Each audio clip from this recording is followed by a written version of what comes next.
আসসালামু আলাইকুম। সবাইকে শুভেচ্ছা জানাচ্ছি মাসুম মাহবুব। ইরান একটা বড় ফরমেট এখন লড়াই শুরু করে দিয়েছে। সেটা কি? আমেরিকা ইরানের সাথে যতগুলো ফ্রন্টে অ্যাটাক করেছে প্রত্যেকটা কৌশলে ইরান তাদেরকে বিট করেছে।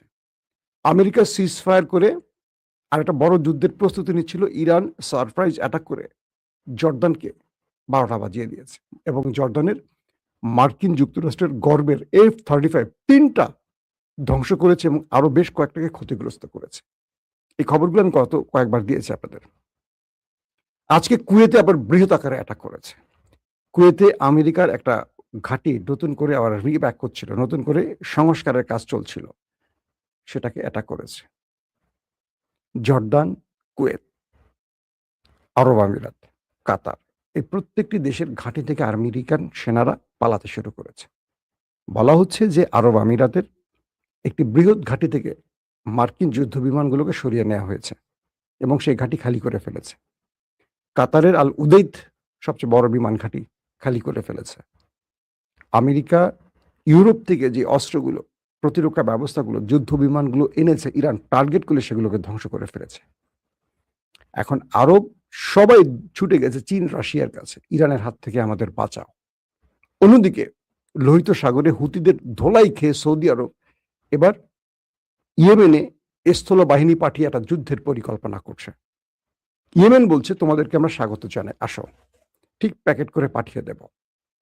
পাশাপাশি ইরানের যিনি খাতামাল আম্বিয়া গ্রুপের প্রধান, ইরানের খাতামাল আম্বিয়া কেন্দ্রীয় সদর দপ্তরের শীর্ষ কমান্ডার বলেছেন যে এই অঞ্চলে কফিন তাদের সামরিক সরঞ্জামের অবিচ্ছেদ্য অংশ হয়ে যাচ্ছে। অর্থাৎ আমেরিকা প্রতিদিন যে সামরিক অস্ত্র নিয়ে ইরান এই মধ্যপ্রাচ্যে প্রবেশ করছে, এবার তারা সেই অস্ত্র বোঝাই প্যাকেটগুলোতে তাদের সামরিক সদস্যদের, সেনাদের লাশ নিয়ে বাড়ি ফিরছে।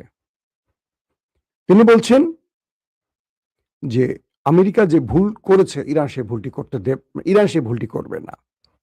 বলছেন যে আমেরিকানরা এবং তাদের ভাড়াটে সৈন্যরা আজ অভ্যন্তরে গভীরে উপলব্ধি করছে যে এই অঞ্চলে তাদের কফিনগুলো তাদের সরঞ্জামের অংশ হয়ে গেছে এবং তিনি বলছেন যে সেই বয়োজ্যেষ্ঠ পথ প্রদর্শক আয়াতুল্লাহ আলীর কথা, খমেনির কথা বলছেন, তিনি যেই সুযোগটুকু দিয়েছিলেন বা ইরান আমেরিকাকে যেই এক্সিট রুটটা দিয়েছিল সেটা তিনি বেছে নেননি, বরং তিনি হত্যাযজ্ঞে মেতে উঠেছিলেন।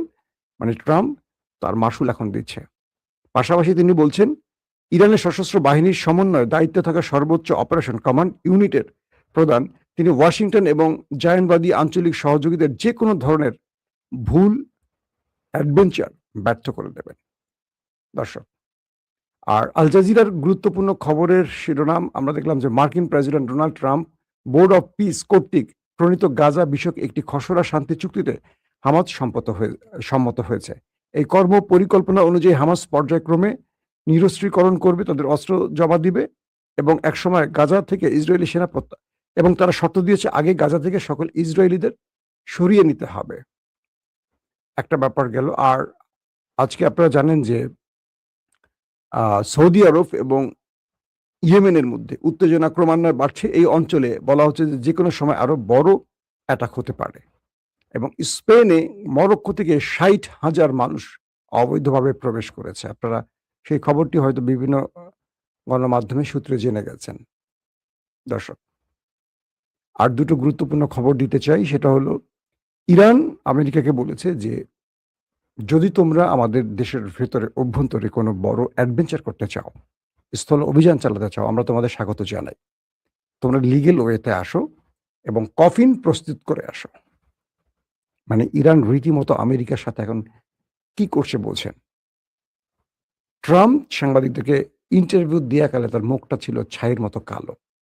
কারণ তার কাছে প্রতিনিয়ত যে খবরগুলো আসছে সেখানে তাদের সৈন্যদের প্রাণ হারানোর খবর আসছে, মূল্যবান যুদ্ধ বিমান ধ্বংসের খবর আসছে, আরব দেশ ছেড়ে যেতে হচ্ছে। আরবরা এখন আমেরিকাকে বলছে যে তোমাদেরকে যুগের পর যুগ যে টাকা পয়সা দিয়ে পালছি আমরা, তোমরা যে পালাচ্ছ আমাদের ফেলে, আমাদের রক্ষা করবে কে?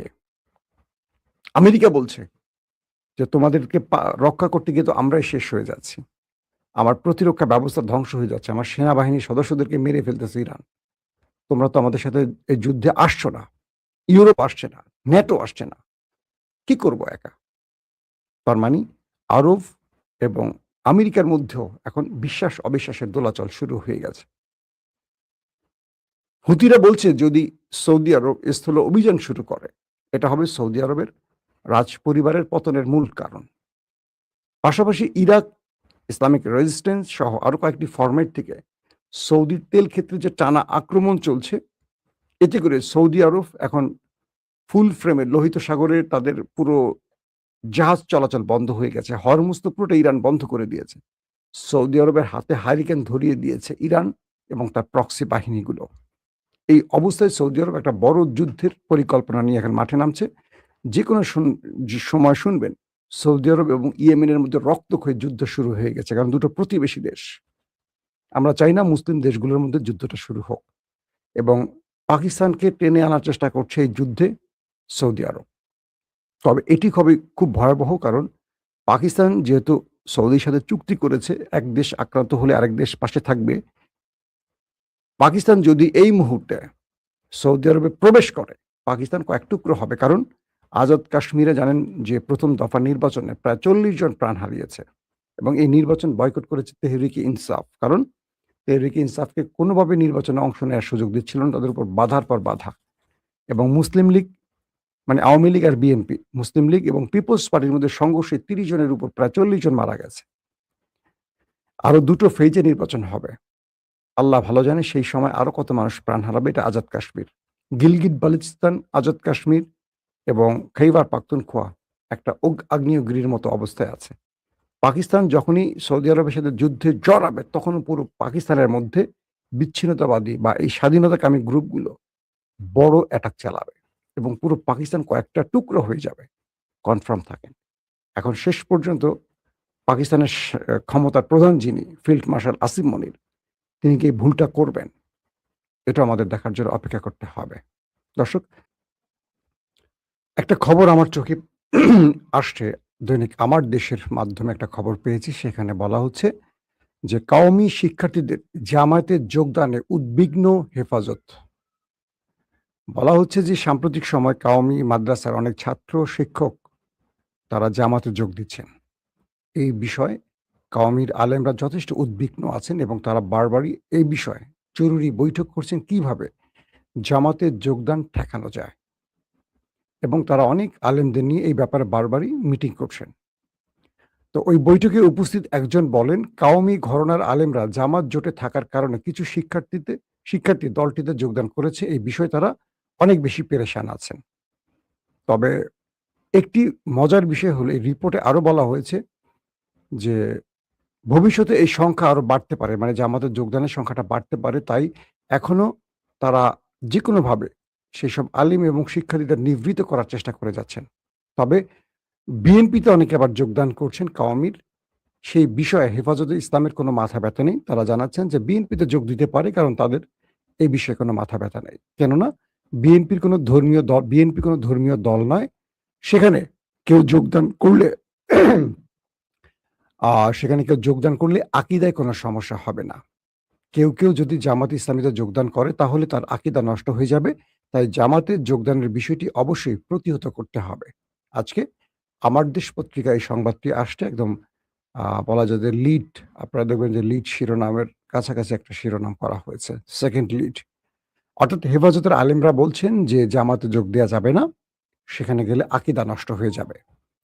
তো তাকে প্রশ্ন করা হলো, অনেকে তো বিএনপিতে যোগ দিচ্ছে। তখন বললেন, না, এটা সমস্যা নাই। বিএনপিতে যে চাক যোগ দিতে পারে, আওয়ামী লীগে চাইলেও যোগ দিতে পারে। আপনারা জানেন যে কওমির অনেক আলেমরা আওয়ামী লীগের সাথে জড়িত আছেন, রাজনীতির সাথে সুসম্পর্ক আছে এবং আওয়ামী লীগকে ভোট দিয়ে থাকেন অনেক কওমির শিক্ষার্থী বা আলেম বা কওমি পন্থীরা। কারণ তারা ইসলামিক দল নয়, তাদের আকীদায় কোনো সমস্যা হয় না। সবাই বলবেন সুবহানাল্লাহ। আপনারা অনেকে আমাকে প্রশ্ন করেন, আমার সাথে কিন্তু সব শ্রেণীর আলেমদের সম্পর্ক ভালো। সব শ্রেণীর। আমি সব পক্ষেরই আলেমদেরকে সম্মান করি। বাট তাদের অনেক কাজের সমালোচনা করতে হয় মাঝে, মাঝে। আমার বিবেক বুদ্ধি যতটুকু আছে সেই আলোকে, আমি এত বড় স্কলার নয়, তাই বড় আলেমদের সমালোচনা করি না। এখন আপনারাই কমেন্ট করবেন যে কওমির আলেমদের আসলে ভয়টা কোথায়? দুজন মানুষকে নিয়ে কথাটা বলেছেন আওয়ামী লীগের এই নেত্রী, সবাই তাকে চেনেন। এমপি ছিলেন। একজন জিয়াউর রহমান আর বেগম খালেদা জিয়া। এবং জাঞ্জুয়ার মতো নাকি আমাদের প্রিয় মরহুম কোকো ভাইয়ের চেহারা হয়েছে।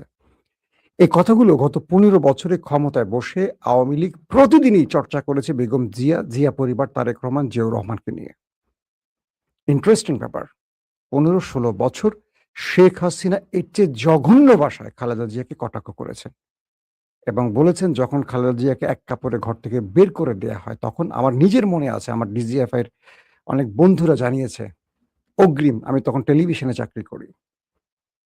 তার বাসায় রিকভারি বোতল মাদক নিয়ে আমাদের ডিজিএফআই দিয়ে আসছিল এবং খালেদা জিয়াকে মদ্যপ বা মাতাল বা অশ্লীল প্রমাণের জন্য খেলাগুলো খেলেছিল। বাংলাদেশের প্রতিটা টেলিভিশন সেই সংবাদ লাইভ সম্প্রচার করে খালেদা জিয়াকে একটা মদ্যপ অশালীন খারাপ মহিলা প্রমাণের চেষ্টা করেছিল।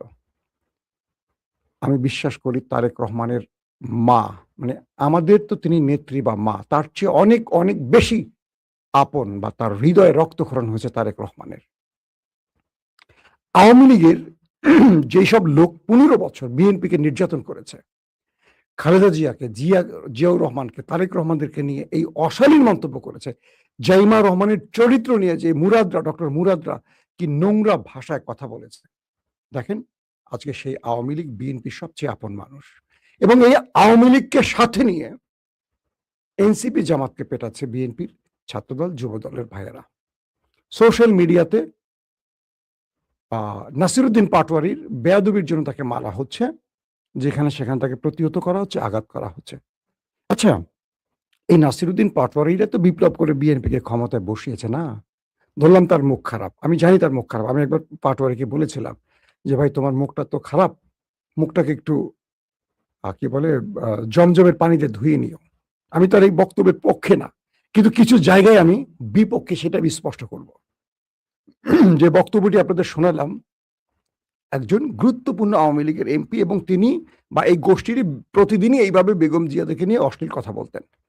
ওই তারা কোথায় আছে? তাদের ব্যাপারে বিএনপির কোনো সিদ্ধান্ত আছে? আওয়ামী লীগ নিয়ে বিএনপির কোনো মাথা ব্যথা আছে? নাকি এখন বিএনপি জামাতের এনসিপিকে নিয়ে মাথা ব্যথা? ছাত্রদলের পোলাপান দেখি ফেসবুকে লিখছে নাসিরুদ্দিনকে পাইলেই পিটাবে, আর আওয়ামী লীগকে নিয়ে তারা এখন একসাথে সহবাস করছে, মানে একসাথে বসবাস করছে।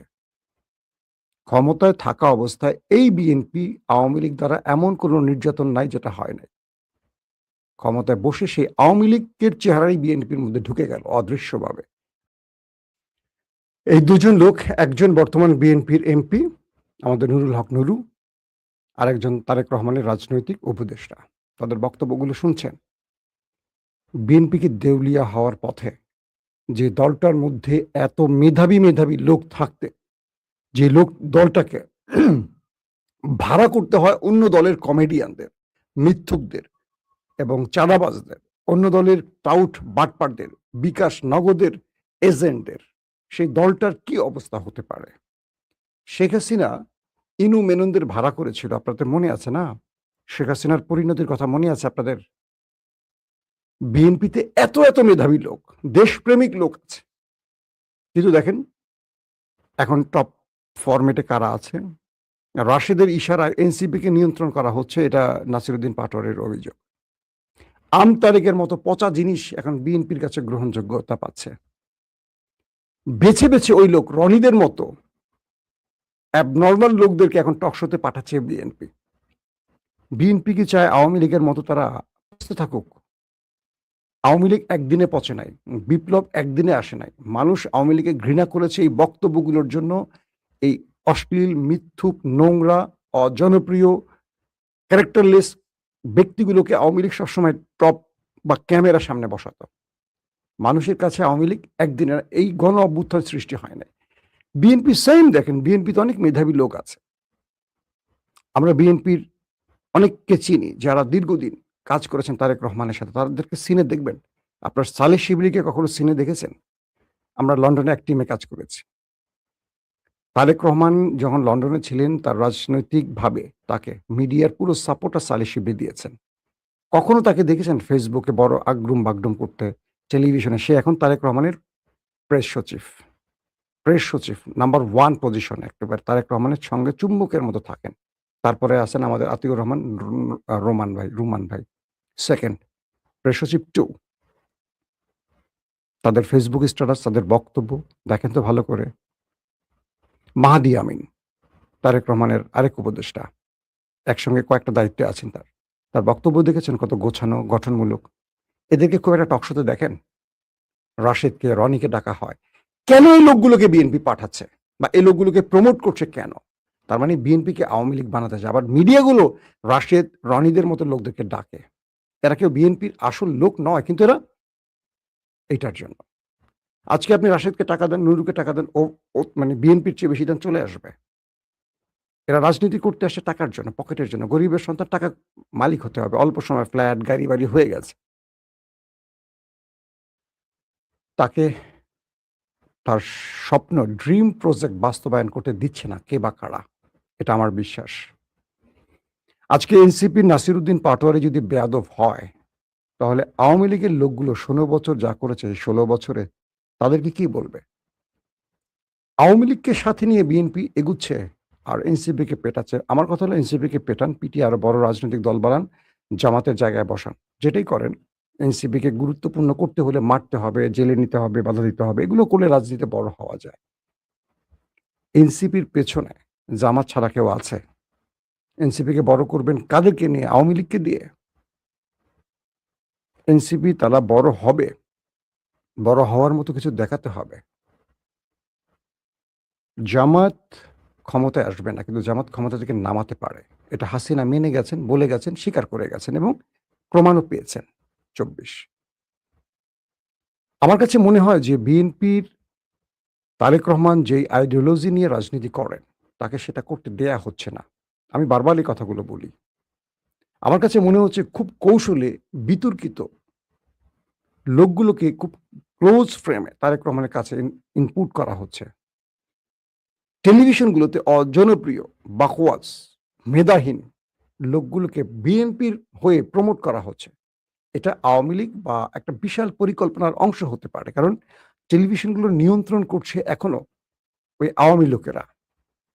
দেখবেন প্রতিটা টক শোতে বিএনপির লোক এনসিপি এবং জামাতের সাথে কথা বলে পেরে উঠছে না।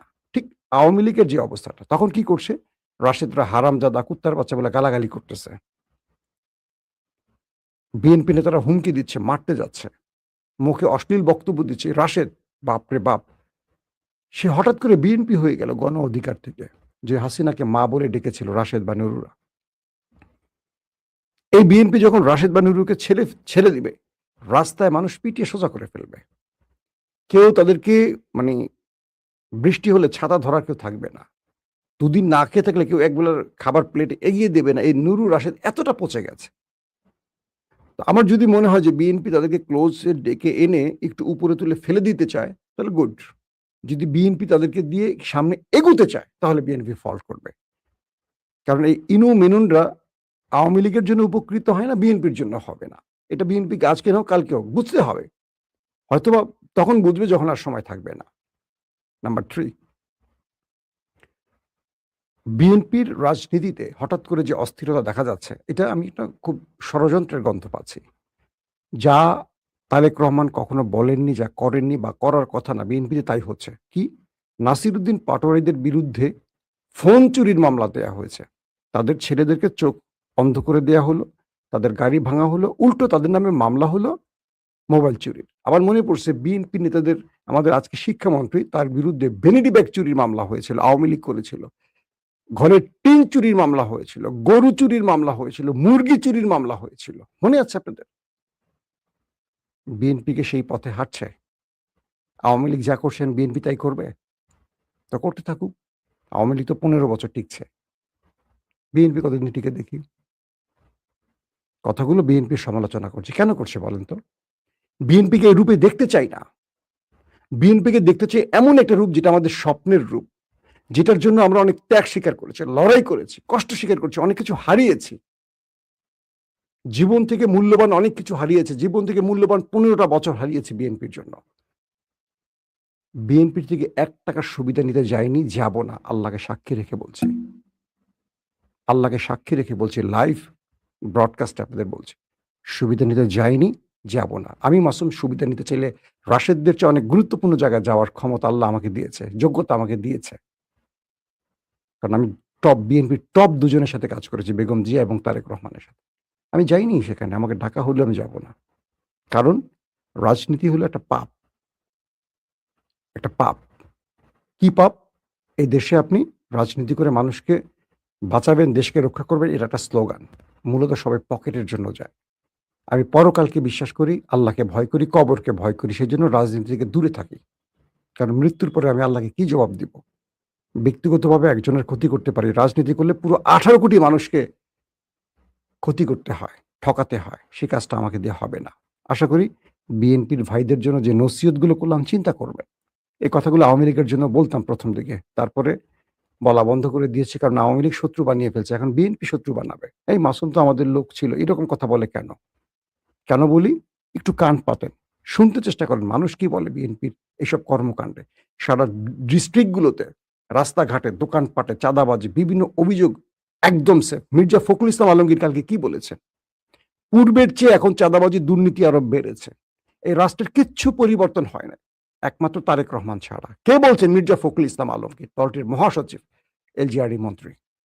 পূর্বের চেয়েও এই সময় এসে, মানে এই সময়ে গত ৫ মাসে দুর্নীতি আরো বেড়েছে, লুটপাট বেড়েছে। কেউ সঠিক পথে হাঁটছে না, বরং একমাত্র তারেক রহমানই চাচ্ছেন পরিবর্তন, আর কেউ পরিবর্তন হয়নি। মির্জা ফখরুল ইসলাম বলেছেন এই কথাটি, আমার বক্তব্য না। আজকের মতো বিদায় নিচ্ছি। প্রত্যেকে ভালো থাকবেন। আল্লাহ হাফেজ।